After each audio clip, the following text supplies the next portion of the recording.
We'll continue in Proverbs 18. We stopped last time at 10, but we'll hear it from the translation that we're all familiar with. And I have a bonus today. My good brother, Greg, allowed me to peruse another translation, which brings about even more clarity and understanding.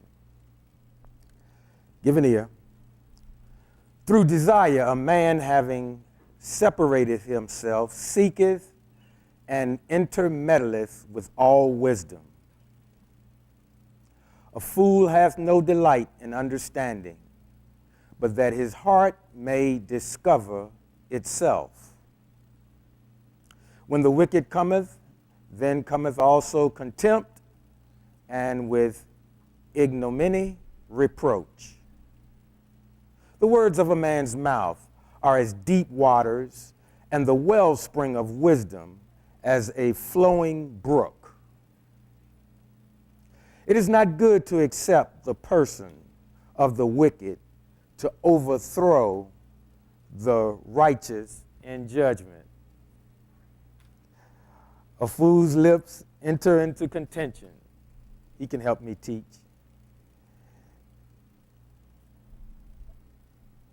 And his mouth calleth for strokes. A fool's mouth is his destruction, and his lips are the snare of his soul. The words of a talebearer are as wounds, and they go down into the innermost parts of the belly.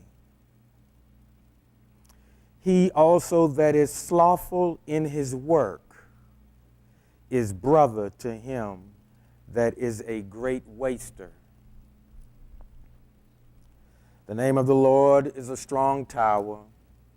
The righteous runneth into it and is safe. The rich man's wealth is his strong city, and as an high wall in his own conceit. Before destruction, the heart of man is haughty, and before honor is humility. He that answereth a matter before he heareth it, it is folly and shame unto him. The spirit of a man will sustain his infirmity, but a wounded spirit who can bear? The heart of the prudent getteth knowledge, and the ear of the wise seeketh knowledge. A man's gift maketh room for him, and bringeth him before great men. He that is first in his own cause seemeth just, but his neighbor cometh and searcheth him. The lot causeth contentions to cease, and parteth between the mighty. A brother offended is harder to be won than a strong city, and their contentions are like the bars of a castle. A man's belly shall be satisfied with the fruit of his mouth, and with the increase of his lips shall he be filled. Death and life are in the power of the tongue, and they that love it shall eat the fruit thereof. Whoso findeth a wife findeth a good thing, and obtaineth favor of the Lord. The poor useth entreaties, but the rich answereth roughly. A man that hath friends must show himself friendly, and there is a friend that sticketh closer than a brother. Let's hear it out of I'm not going to read my usual. Thank you, Greg. The separatist seeks his own desire. He breaks out against all sound wisdom. A fool does not delight in understanding, but in uncovering his own heart. When a wrong one comes, scorn comes too. And with shame comes reproach. The words of a man's mouth are deep waters. The fountain of wisdom is a flowing stream. It is not good to show partiality to the wrong, or to turn aside the righteous in right ruling. A fool's lips enter into strife. I don't care how you translate this, it still comes out the same. A fool's lips enter into strife, and his mouth calls for blows.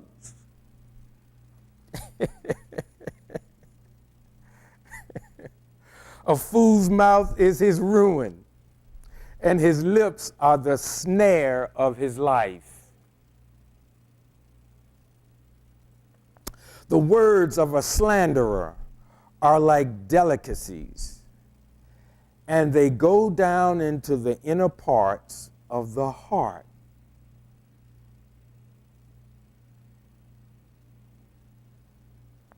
Also, he who is slack in his work is a brother of a master destroyer.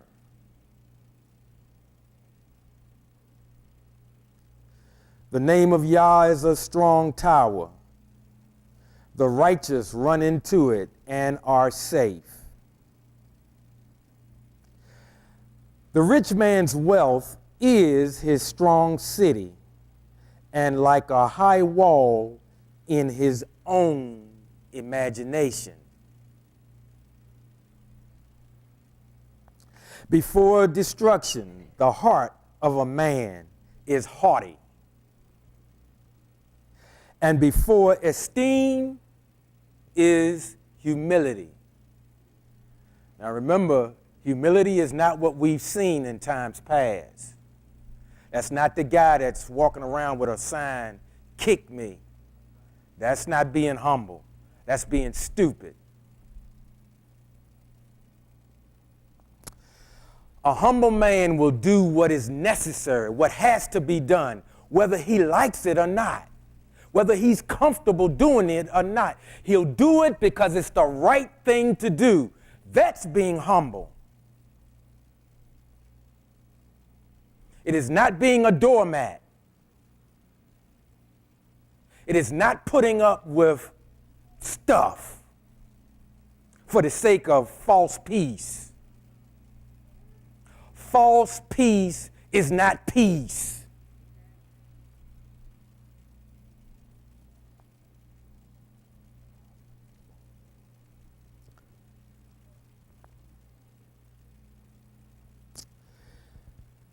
He who answers a matter before he hears it, it is folly and shame to him. The spirit of a man sustains him in sickness, but who does bear a broken spirit? The heart of the understanding one gets knowledge. The heart of the understanding one gets knowledge. The heart of the understanding one gets knowledge. And the ear of the wise seeks knowledge. A man's gift makes room for him and brings him before great men. The first to state his own case seems right. Let me read that again. The first to state his, and I'm going to add, or her own case seems right until another comes and examines him or her. The lot settles disputes and separates between the mighty. A brother transgressed against is a strong city, and contentions are like the bars of a citadel. A man's stomach is satisfied from the fruit of his mouth. He is satisfied with the increase of his lips. Death and life are in the power of the tongue, and those loving it eat its fruit. He who has found a wife has found good. He who has found a wife has found good.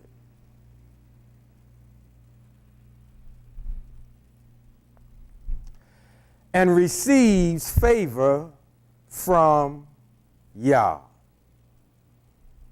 The poor speaks beseechingly, but the rich answers fiercely.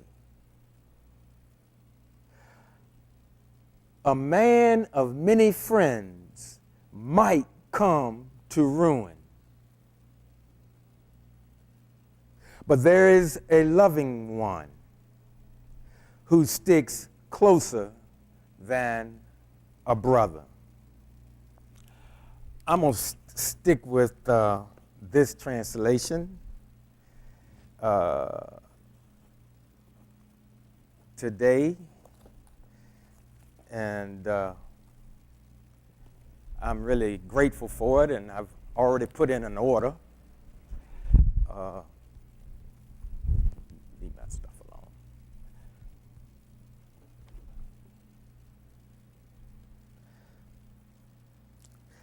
Notice here he says, the separatist seeks his own desire.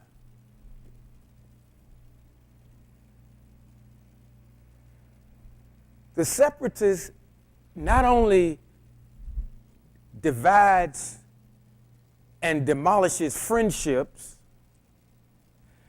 but their purpose is to divide and conquer. That's their plan.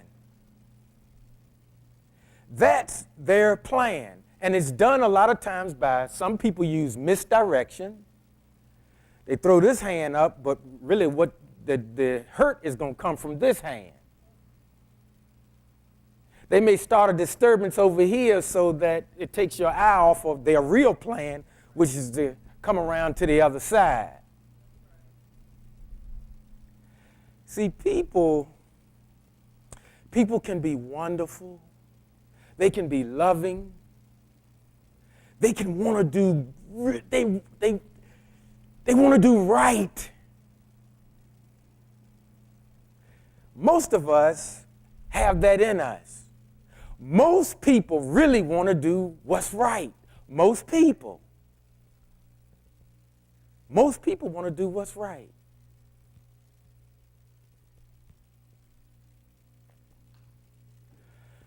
But as life happens, sometimes our focus changes, and the more difficult life becomes,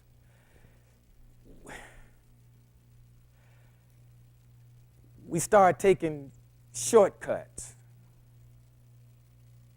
We start, I don't feel like all that today. You know, I had a pretty rotten morning. I mean, I didn't. I'm just saying that. I didn't. I had a good morning. But I've had some rotten mornings.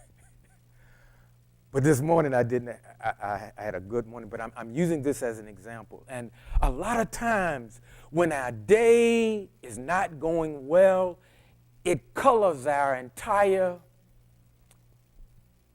demeanor, our entire personality. Normally, we're a jovial person, you know, and sometimes you know you've greeted people, good morning, and some people will say, what's so good about it? You know, particularly if they're having a rotten day. On your job, and I've used this example many times, you're in there, you know you got to go to work, you got there on time, and on time is not your car hitting the parking lot. On time is you're at your desk or your station and you're working. And a lot of managers, even if you're in the break room, you're not on time. If you're coming out the bathroom, you're not on time. And that's from management's standpoint, because most of us feel like, hey, if I'm in the facility, I'm on time. But sticking with a separatist, this person is, they're very skillful, because a lot of times you won't find out what their end game is until they sitting in the catbird seat. And you look around and you go, how did that happen? And see, a lot of us, particularly with church folk, we are so, we've been trained that we live life a certain way. We got a certain jargon that we use. And we are sometimes willful. We're blind to what's really going on around us because we don't think it's important. And that's a lack of wisdom. Always know what's going on around you.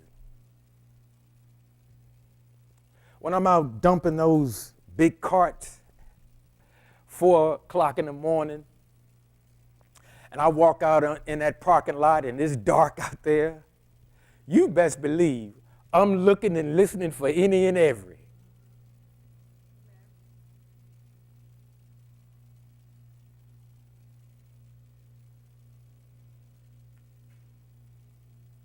Saints, we have to be more active in living.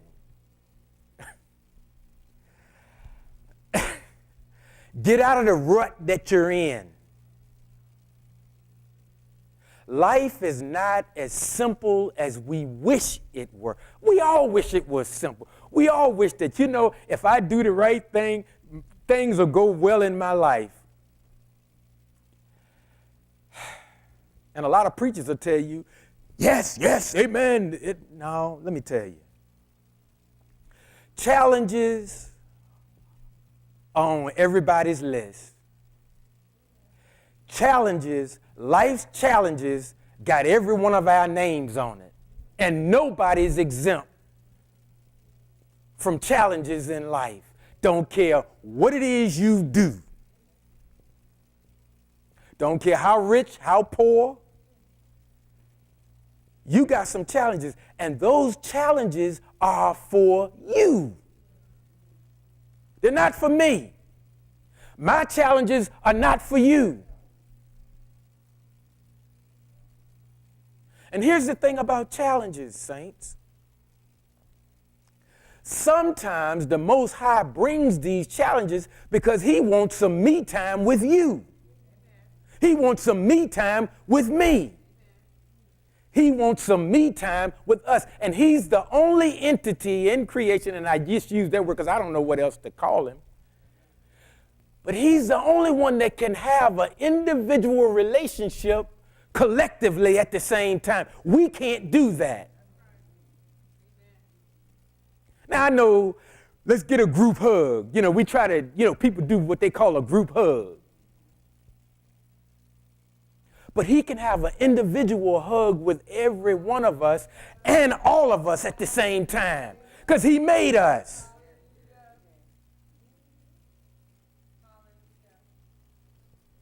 And so when challenges come in our lives, oh yeah, and again, I have confessed to you all, I'm a big crybaby when it's just me and him.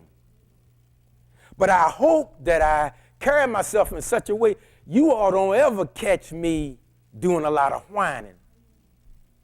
And it ain't because I'm so deep and I'm walking above the mundane things of life. That's garbage.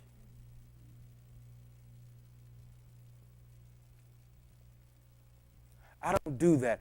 I'm not going to misrepresent that. Life sometimes is very, very, very stressful for all of us. And sometimes your plate's so full, you can't put another crumb on it.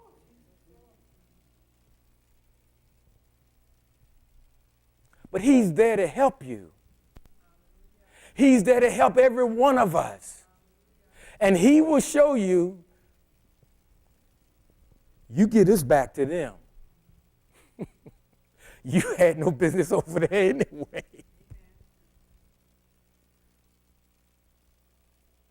You're not working on what I asked you to do. When are you going to address this situation, son, that I've been dealing with you for years about? Why do you keep ignoring it? Acting like it didn't happen. It did happen. And something in your heart has not changed for the better about it.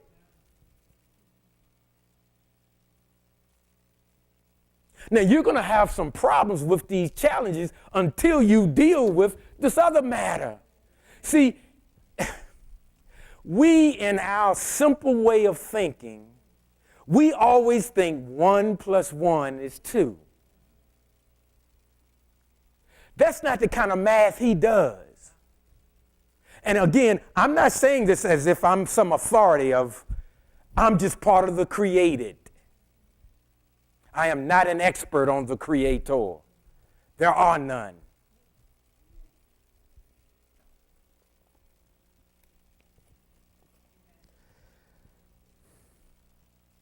It says, then this person, he breaks out against all sound wisdom.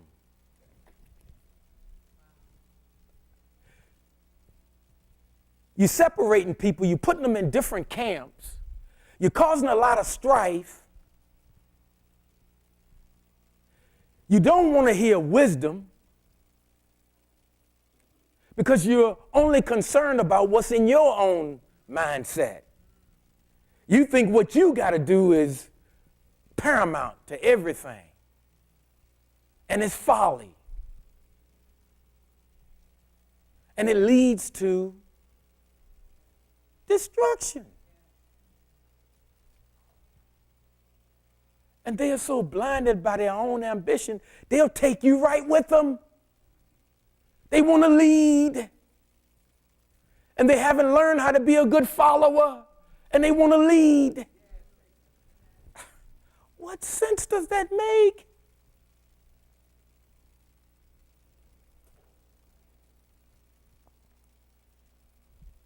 A fool does not delight in understanding.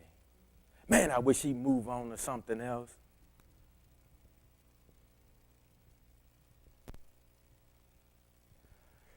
Folks, we need wisdom and we need balance more than ever. Being extreme in anything has consequences with it.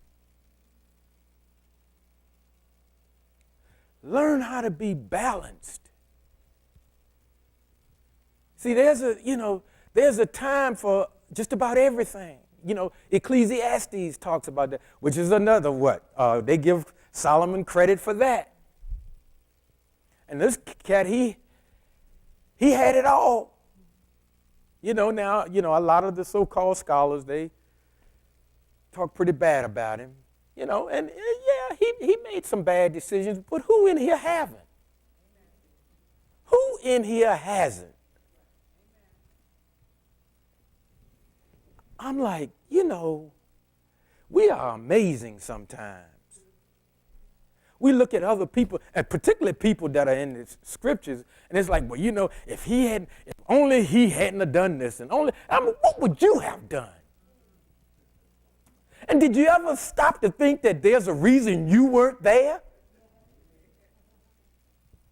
The whole thing might never have gotten off the ground. We don't make good decisions, and we should. People are counting on us. Even the guy that says he don't care nothing about the Most High, they counting on you too. We've got to do better in that department, saints, because see, a lot of us, because of our poor decision-making process, we create more challenges. And it's hard to get something accomplished when you're dealing with a whole lot of missteps. You can't go forward because you're still looking back. Why did I do that? I don't know. I wish you hadn't done it.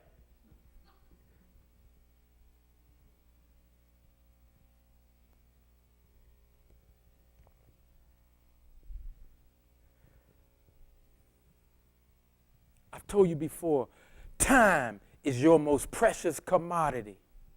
Now, I know with what's coming down the pike, we need some money too, but where you spend your time, who you spend your time with, who you give your time to, start checking that out. People need to deserve your time. Your time is precious. Especially if you really want to do the things of the Most High. I mean, really. I mean, you know, sometimes you, and we do that. Sometimes you'll say to yourself, no, I'm not going to lunch with Greg again. Because last time, and I'm just using him as an example because he's not going to get mad at me. In fact, I'm going to flip it. Greg not going to go to lunch with me no more. Why? Because I spent the whole time talking about folk in the church. And we had very little productive conversation going, even if we were just talking about life's issues. See, this is another thing, and we've been trained to think this way. Some people think that you're not having a productive conversation unless you're quoting scripture 24/7. And both of your lives are raggedy as a bowl of yak, and nobody want to talk about real life issues. And upon further review, a lot of times the reason why some people don't talk about real life issues because they ain't living real life. They're not.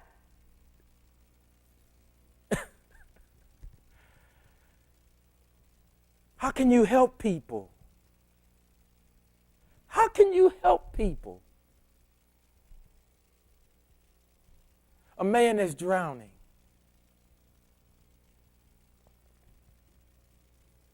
What are you going to do?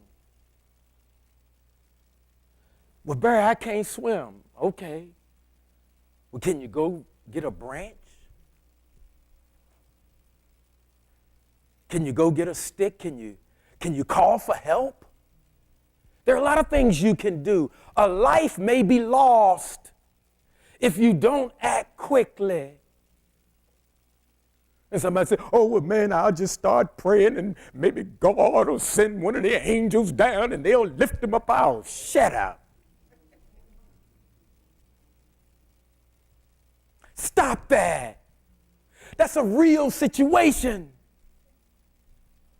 People need help for real. What are we doing to meet needs?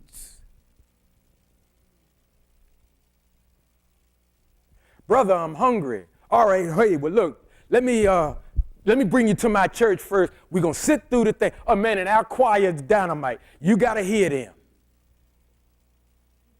And, Lord, if I'm the preacher, you know you ain't getting no help till I finish my message.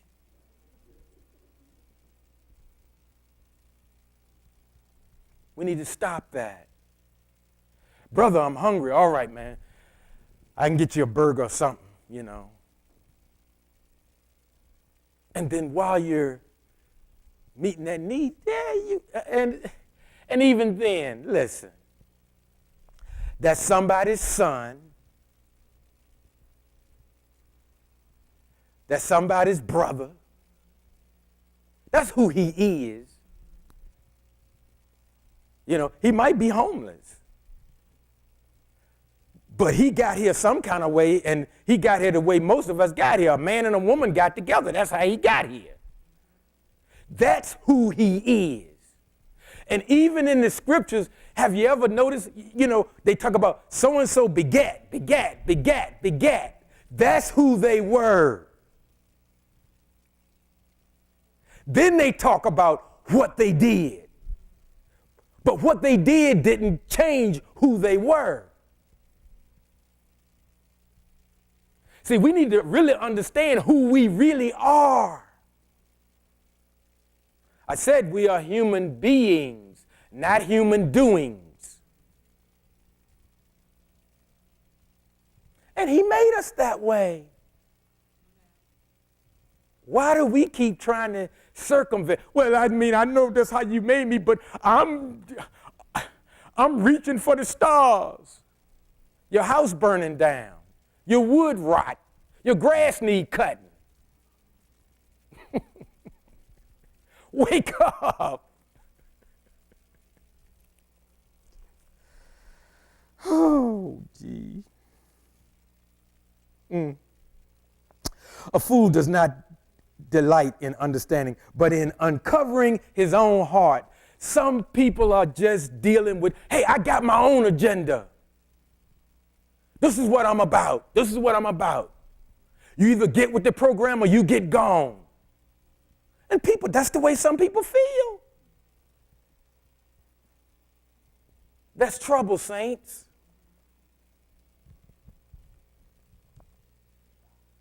Listen at this. When a wrong one comes, scorn comes too.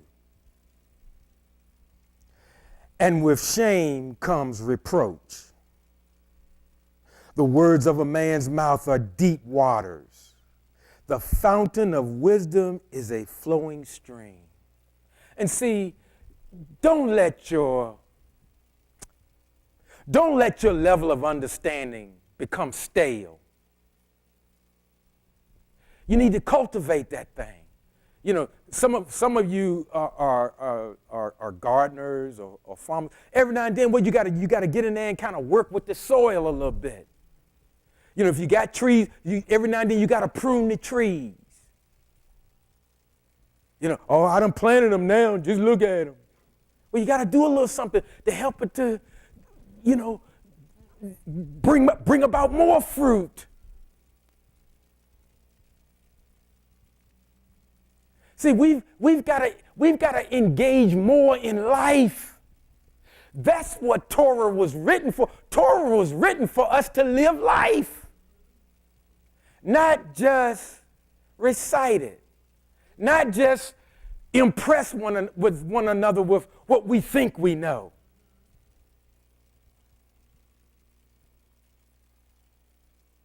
These are tools for you to engage in life. These are things that we're supposed to be interacting with one another. This is how we interact with one another.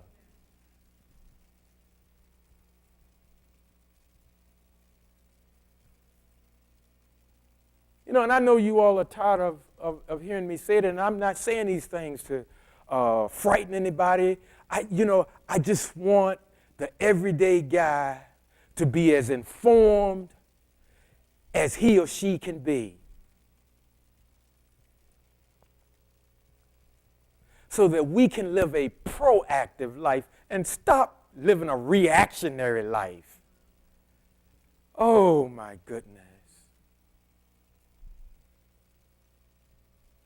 I said in times past, life happens for you, not just to you. And I wasn't trying to be deep, because I'm not deep.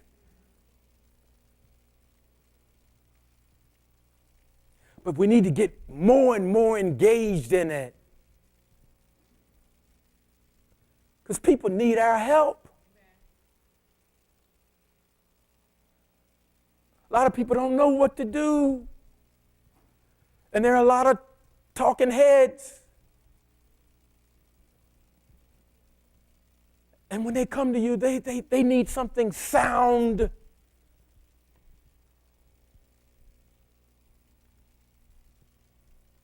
And let me share this with you. They need something that they can do. I told you before, there are a lot of YouTubers, and a lot of them have, make $30,000 in 20 days. Just do this. You got to buy their program or whatever it is, and this stuff don't work, man. They just trying to get so many hits or likes or whatever, because I guess the algorithm reward them. And I mean, from what I hear, you can make right much money being a YouTuber. Some of those people make close to $1 million a year. But what they're finding out is, what they're good at is making the YouTube videos. The information that they're sharing does not work. And you're out of $49.95 or whatever it is. And I said to you, they're not the only ones doing that. And then I didn't say no more because I didn't want y'all to throw rocks at me. But it's a lot of people that will fill the air with a lot of words, but very little wisdom is in any of it. Very little wisdom. And, we've now got a dilemma, so much misinformation out. A lot of misinformation. Because, in this country, freedom of speech. I can say whatever I want to say. Yeah, you can. But 18:6 said, a fool's lips enter him into contention, and his mouth calleth for strokes. Now, that's the version all of y'all know. That's out of King James. So, yeah, you can say what you want to say, but again, there are consequences for what comes out of your mouth. And if you say something that triggers somebody in a negative way, you will suffer the consequences. Now, somebody may come to your defense, but that still don't stop your jaw from hurting.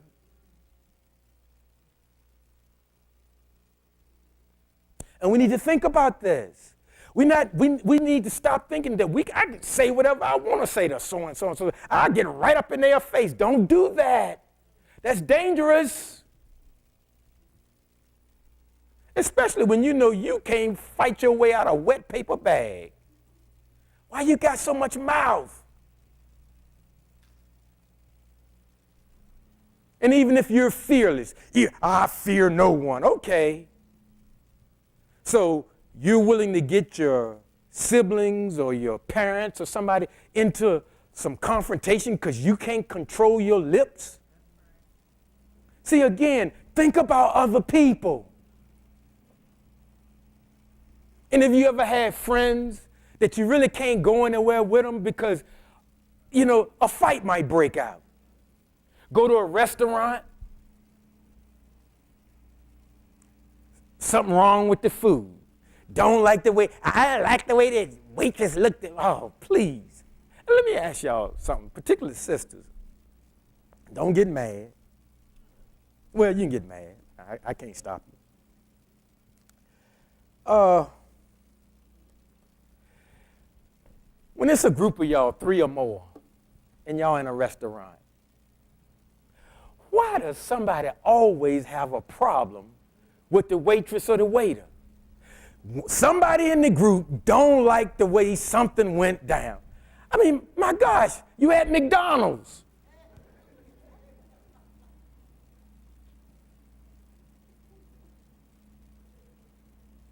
I mean, what is it? Why does that occur?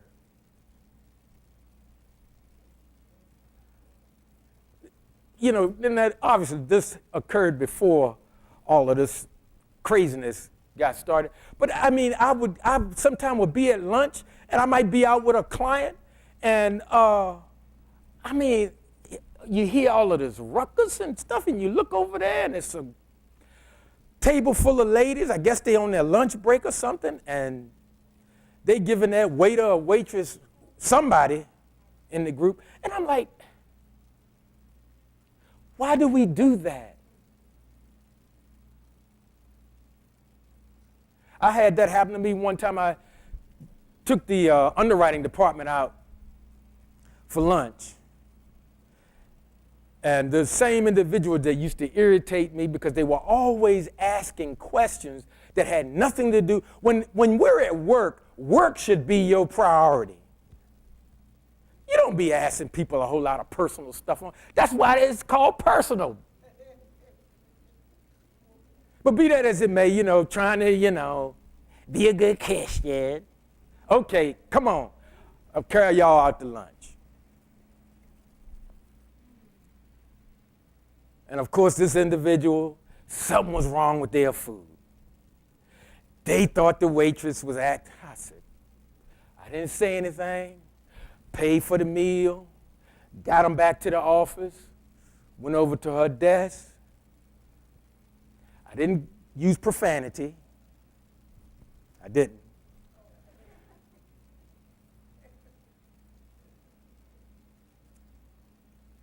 But I let her know, I don't ever want to go anywhere with you in public again. I let her know, I said, you ruined lunch for everybody. I said, that girl working just like you working. Why are you giving her such a hard time?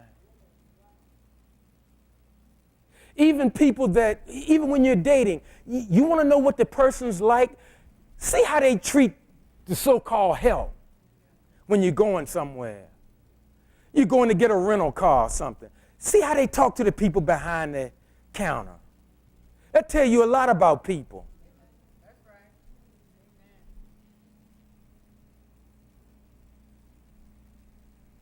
Amen. Don't be that way, folks. Especially when somebody else paying for the meal. My goodness. Act like you got some culture.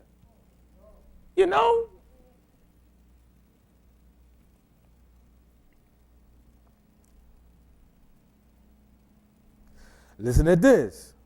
And this is for our church. It says, it is not good to show partiality to the wrong or to turn aside the righteous in right ruling. And I tell you, saints, right now we're fighting with all we can against the city of Petersburg. But hey, we need to be treated properly. We're not asking for special favors. We just want to be treated properly. We want a right ruling, and we've gotten things in place to where we'll have our day again.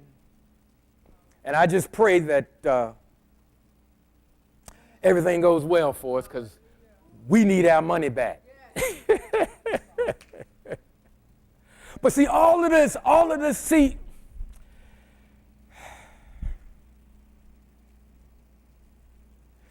folks, get engaged, get more engaged in your life. Take time to cultivate your relationships. Call people more. Go by to see them.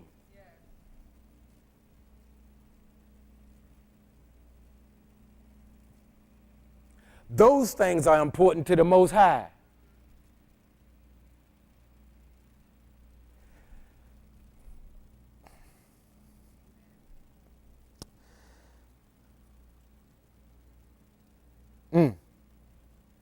A fool's mouth is his ruin, and his lips are the snare of his life. And this one, the words of a slanderer are like delicacies. See, we love, juicy gossip or salacious talk, I was watching, they got some new show coming out. And, this is just going to start more controversy, but the name of the show is something about, like, rate your ex. Yeah. Now, why would you have a show Now, most people that have separated might not have the nicest things to say about one another. And so they're going to come up with a show that's what people do, all your past relationships. You know, it's like the quest for ratings are incredible. I mean, people are becoming more and more base because they don't just want information on how they were as a girlfriend, boyfriend, spouse, or whatever. They want everything. You know, and unfortunately, with social media, I mean, we post everything. I mean, you can't even enjoy your trip because why? Hey, if you're in France, go to the Eiffel Tower, wherever you want to go. Go there and enjoy it. Again, live it. But we're so busy. Take a picture of me here. And you let the wrong person hold your phone, you might not have it. But again, see, we think, and I'm not against posting. I'm just trying to show you that's not living. That's not living. Do you know that you can actually contact a company and they can set up a background and make it look like I'm flying on my way to Israel, first class. And you can take a picture of that and post it, and like, oh man, Barry on his way to Israel. You know, and it's fake. See, now I know when people do a GoFundMe page, I do know a little bit about that. That's when you get some real stuff. Most of the time, because some of that is fake too. But when you find yourself, and again, I'm not against what they call it, posting. But while you're posting, are you really living life? Are you really enjoying where you are? Why don't you enjoy where you are and then come back and tell folks about it? The person you're with, you know, again, me and Greg went over to, I don't know, Tanzania. He looking for diamonds for Vern. And I'm busy, click, click. Greg said, man, get over here. You told me you was going to help me. But I'm because I want to post stuff. I want people to know I'm over in the motherland.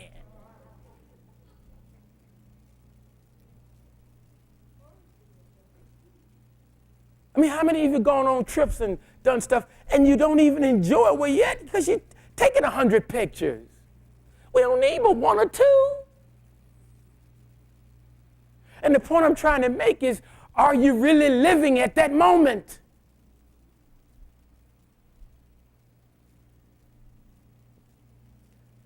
And most people post only the exceptional stuff. Do you post when you got to go to the bathroom? That's real. Do you post when you cutting the grass and you're all sweaty and smelly? I don't think so. But when we get all dolled up, this is how I live every day. No, it's not. See, we've been trained. You know, it's a wonder. Well, I don't know. I guess some of us would do that. Some people might even post, you know, I went to so-and-so and so-and-so's church. Click. So what? You call that living?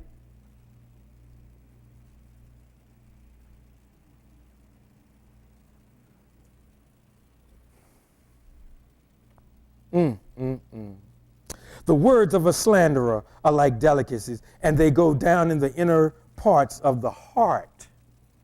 Here, this translation says it goes down in the inner parts of the heart. And remember, a few weeks ago, we were talking about it. Hey, the slanderer is one thing, but the one that's hearing it, we are worse. We are worse.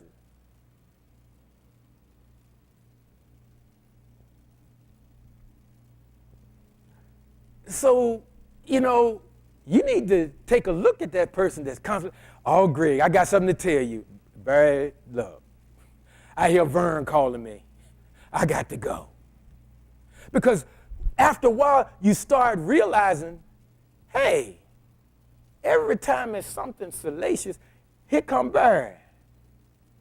He don't ever call me with anything really uplifting. It's always so-and-so and so-and-so. This happened, that happened. A bunch of complaining, a bunch of whining, not that kind of whining, but a bunch of negative stuff. Sometimes you see the name on the phone and you go, I ain't gonna pick it up. And I know I'm not the only one that do that.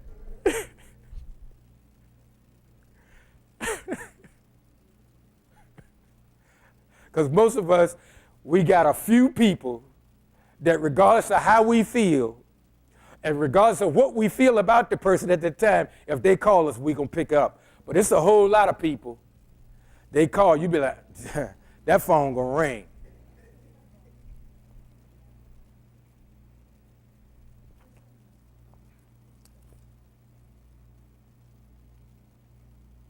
And this one, also, he who is slack, I see, also he who is slack in his work is a brother of a master destroyer. Let me tell you what happened. And I'm only using myself for an example. I'm not promoting myself in any way. But what I thought was one of my key guys, because he's there faithfully. Yes, sir, he's there on time. But I begin to notice something. In the buildings where we've already agreed, you take care of this building, this is what I'm going to give you.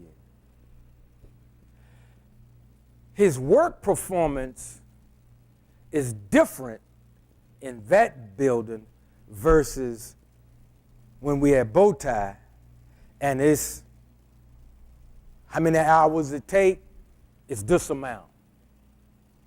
Y'all understand what I'm saying? In other words, we don't have a set price depending on how messed up that building is. We might be there half the night. And so, I like to try to work around, and just so you'll have an understanding, I like to try to I try to go 90 miles an hour, but everybody can't do that because you might mess up. But I at least, on my worst nights, even when I don't feel well, I try to stay around 65 miles an hour. Because in the cleaning thing, clean it, hit it, keep on moving on because you got another building to do. But I noticed he was only going about 45 miles an hour. And I didn't say anything. I watched him 1 month because I didn't want to jump to any conclusions.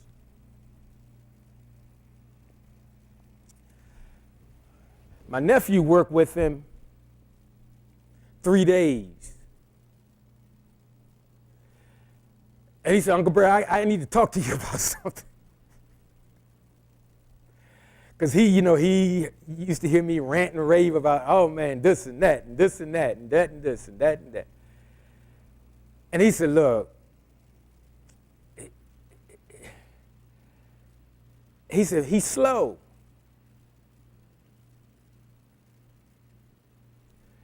And about a week or so ago, they had some words, and I took my nephew home because I was trying to explain to him, listen, that man is older than you.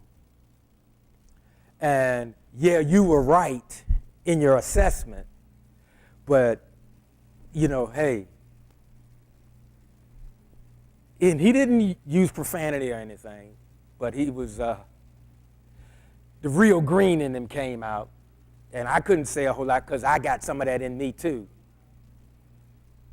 But I said, no, we don't, I said, come on, man, and I took him home, and he was shocked because he was like, I'm right, he's wrong. I'll explain that to you on the way home. So he said, well, Uncle Barry, you fired me. I said, no, man, I'm not firing you. I said, but you still, listen, we got to show respect. I said, he's older than you. And I didn't say anything to him yet. But the building that I let them clean, they want to increase the contract. They want to go from 2 days a week to 5 days a week.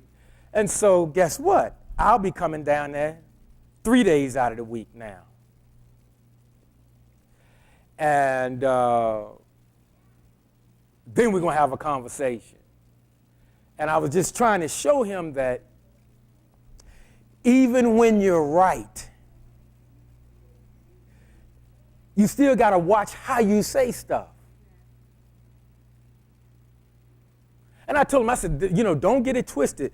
Green men are not soft.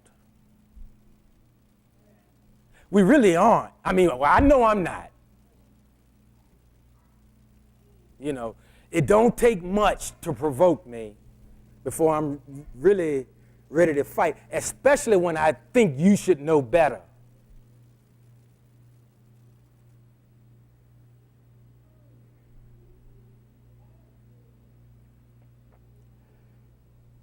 And so, at the same time, I mean, you want to get things straight, but I'm not trying to ruin my business because, again, I said to him, I said, listen, man, everybody has attributes, good qualities, and everybody got bad qualities. I said, you too. I said, now, if you want to talk about yours, we can talk about yours now.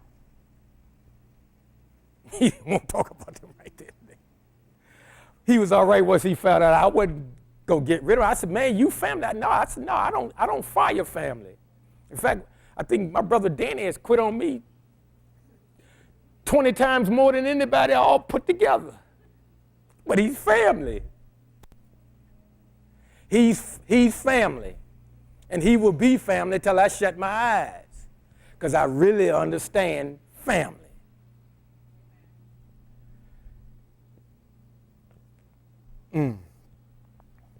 And I still love him, and I told my dad I'd never fight with him again. Do you remember that, Pop? Because I was fighting somebody. I have fought with every one of my brothers. Oh, boy. No, don't pray for me. You can pray about me.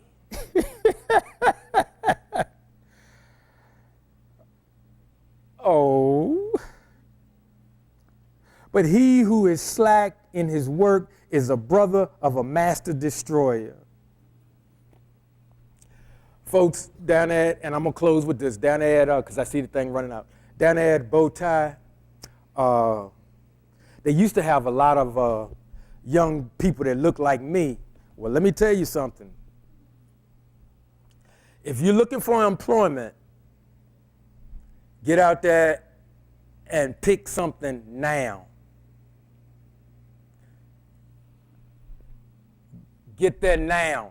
Don't keep waiting, and don't wait till the stimulus run out. If you're looking for employment, get out there and get it now. Because when I went in the other night, I was like, wow. There were a lot of kids in there working. They probably didn't have to work, if you know what I'm saying. And the kids that needed to be in there working, I don't know where they were, but don't wait too long. Don't wait too long, because you're going to need a source of income of some kind.